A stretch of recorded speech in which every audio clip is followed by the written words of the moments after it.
Chapter 7. The street outside was nearly deserted.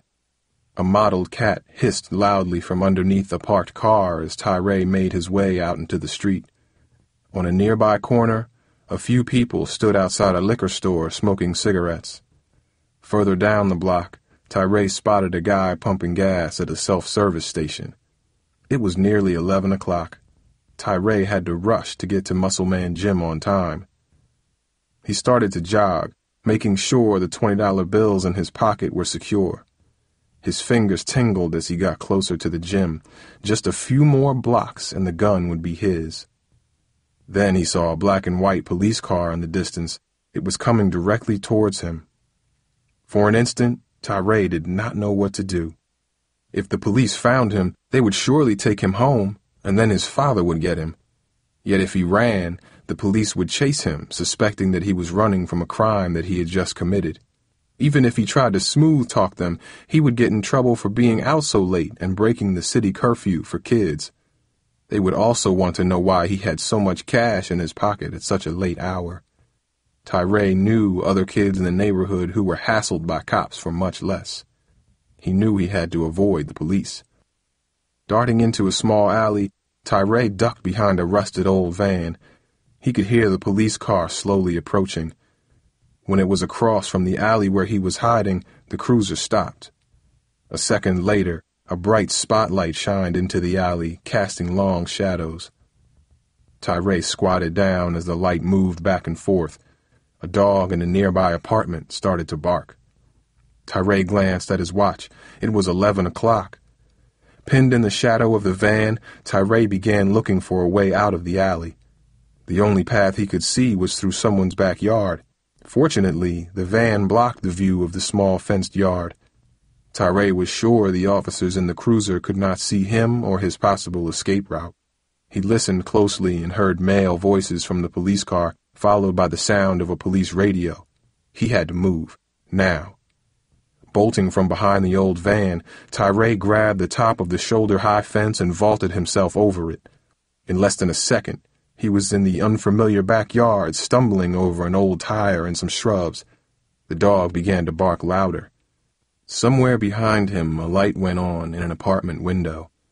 Tyray jumped to his feet and sprinted around the house and into its front yard. Climbing over a metal fence, he rushed into the deserted street.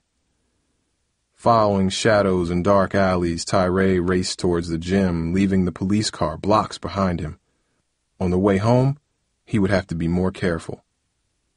It was 6 minutes after 11 when Tyray arrived at the corner where two lanky trees scratched the sky. Muscle Man Jim was just ahead. Tyray's knees wobbled with nervous energy as he approached the familiar stucco building with the red neon sign. Tyray had been to the gym twice before, once a few years ago to watch his brother lift weights, and another time last summer when he was training for the Bluford football team. Those memories seemed distant now as he stood in the dark scanning the street for police cars. Glancing at the building, Tyray saw that the lights inside were off, and he suspected the small gym had closed hours ago. Careful not to make a sound, he crept into an adjacent alley and waited. He hoped he wasn't too late. A hazy mist hung in the air, distorting the distant street lights. A dim halo encircled the amber moon, and no stars were visible. The night seemed strangely quiet as Tyray looked at his watch again. It was 11:10. The longer Tyray waited, the more nervous he became. Could the boy have lied to him? Tyray glanced up and down the alley looking for movement, but nothing happened. The minutes dragged by with an agonizing slowness. At 11:15, Tyray was about to get up and leave when he heard a voice from the darkness. "Down the alley, man," the voice said. It did not sound like the kid he had spoken to earlier, but that made sense, Tyray thought. That kid probably got someone else to handle the sale. As he walked down the alley alongside the gym, he still didn't see anyone. "Over here," another voice called out. "By the garbage dumpster." Tyray walked over to a rusty metal dumpster. Stacked against both sides of the container were dozens of glistening trash bags and dirty cardboard boxes. The air was heavy with the stench of rotting food and spilled beer. Tyray covered his nose at the putrid odor. Through the corner of his eye, he noticed a sudden movement. 2 boys emerged from behind the dumpster, and a third came from a small doorway in the side of the building. Tyray turned in time to see a wooden stick being swung towards the back of his head. Crack! The sound rocketed through Tyray's skull, and he was sent sprawling into a metal trash can. Overwhelmed by pain, he collapsed into the pile of trash bags, placing both hands over his head. A large rat scuttled by his face. Dazed, Tyray heard several people whispering and then felt a pair of hands frantically searching his pockets.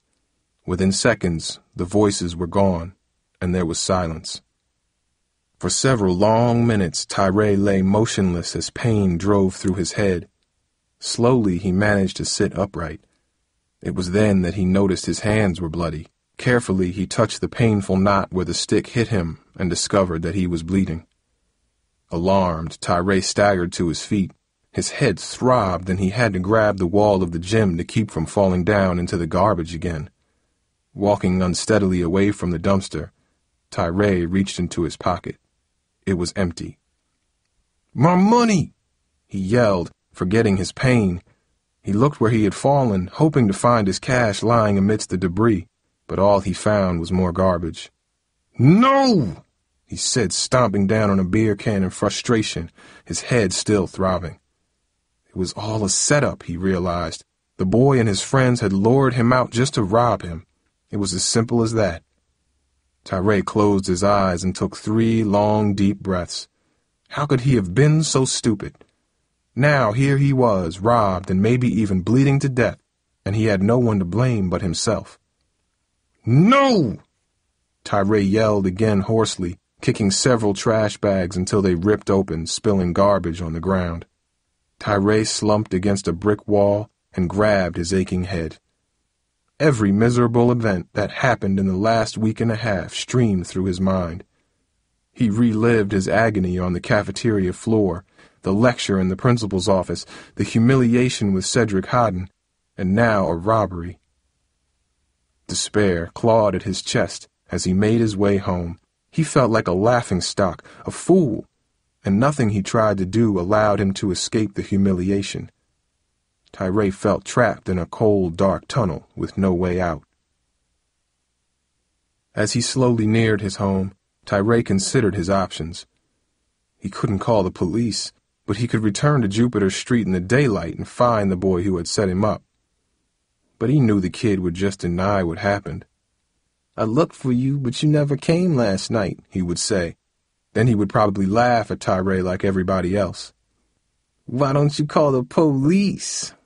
Tell them cops you wanted to buy a cheap gun off of me and you got robbed instead. See how that flies," the boy would say.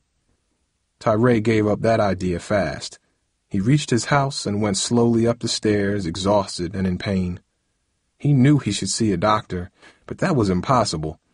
How could he explain to his father what he had been doing out on the street at that hour? When Dad got through with him, a cut on his head would be the least of his worries. Cautiously, he crept inside the house and tiptoed down the hallway to his room.